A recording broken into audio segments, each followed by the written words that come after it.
Hello girls, hello boys, bem-vindo ao Português Facinho, Facinho Zé Roberto. E no vídeo de hoje a gente continua abordando os conteúdos mais cobrados pela FUNSERN, beleza?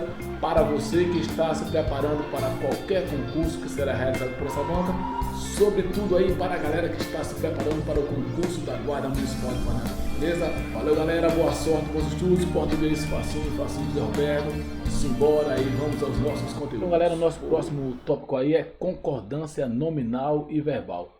Como o próprio nome diz, a concordância nominal e verbal diz respeito à concordância entre o verbo e seus elementos e entre os nomes e seus elementos, beleza? Então, a regra geral aqui para a concordância verbal, ó, a regra geral é o verbo concorda com o...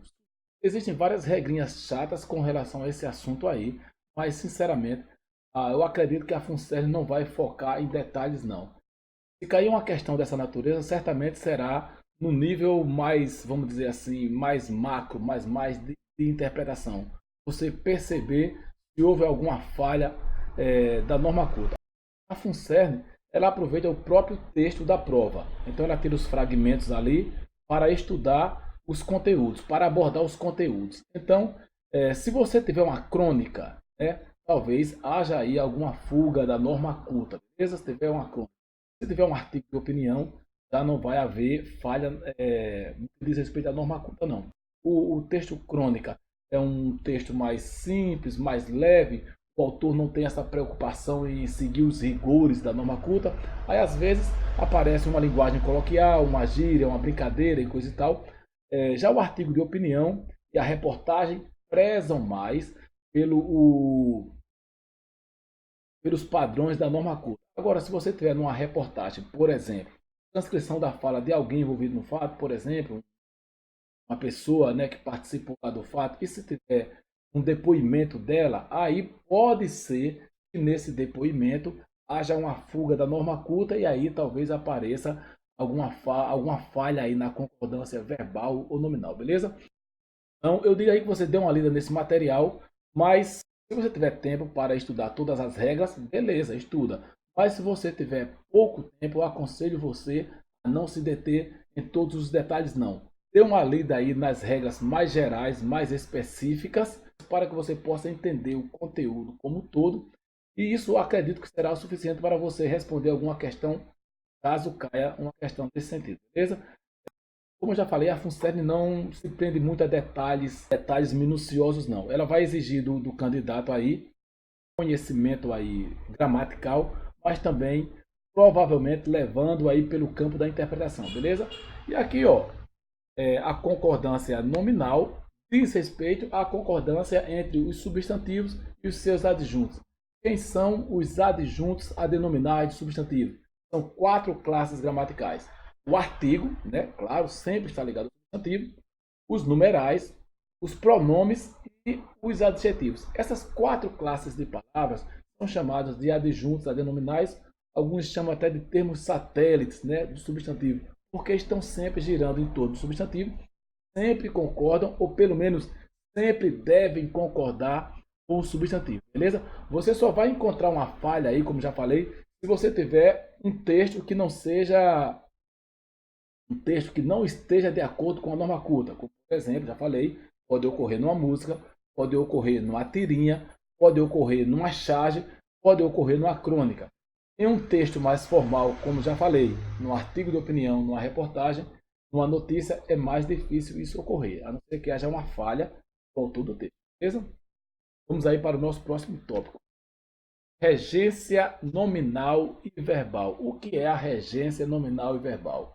No estudo da gramática, existe a ideia de que alguns termos, vamos dizer assim, são superior hierárquicos a outros. Então, por exemplo, o substantivo é superior hierárquico. São os outros, como eu falei, são as outras palavras que devem concordar com ele.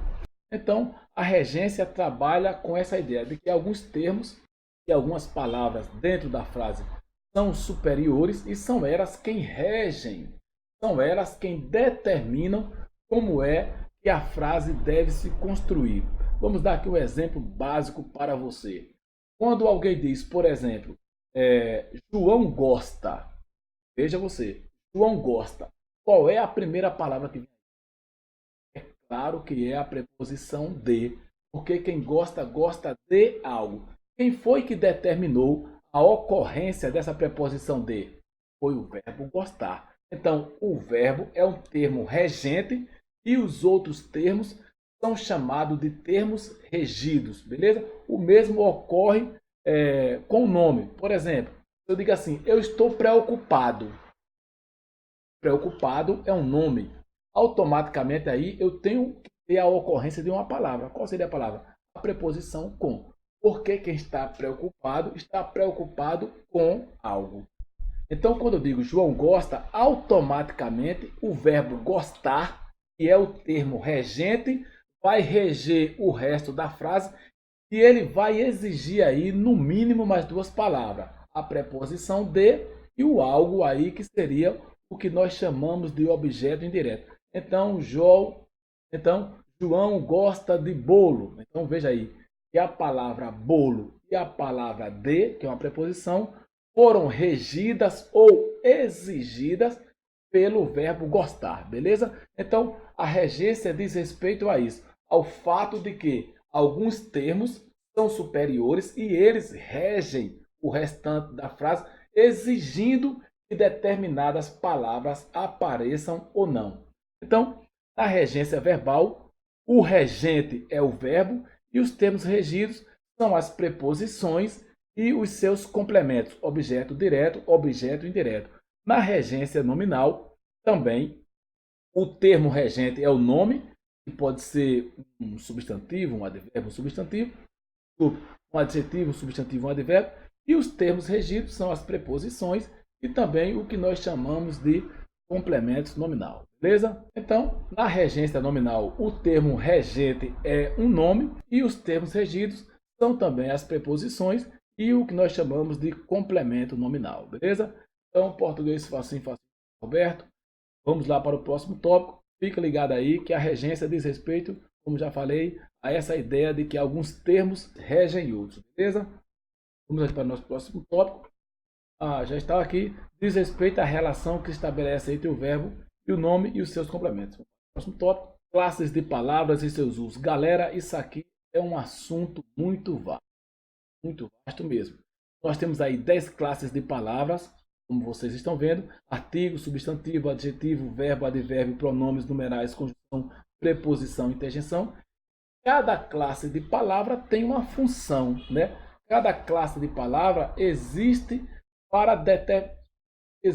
determinar algo. Então, por exemplo, o artigo, ele existe para determinar o substantivo. O substantivo serve para nomear os seres, as coisas existentes.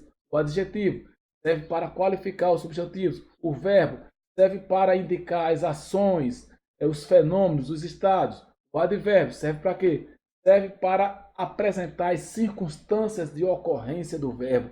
Como é que o verbo ocorre, né? Pronomes. Pronomes são palavras parcialmente vazias de significado que se preenchem com o significado de outras palavras. São muito utilizadas como já falei, são muito utilizadas nas coesões referenciais, beleza? As conjunções e as preposições servem para conectar os termos. As preposições geralmente conectam palavras de uma mesma oração e as conjunções servem para conectar orações diferentes e também para conectar os períodos e os parágrafos e assim sucessivamente. Então, preposição tem uma frase simples que você pode aprender para entender, memorizar quais são as preposições. Entre, para, de, com, por, em. São as preposições mais utilizadas.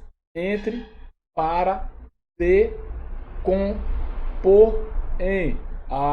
São as principais preposições. Entre, para, de, com, por, em.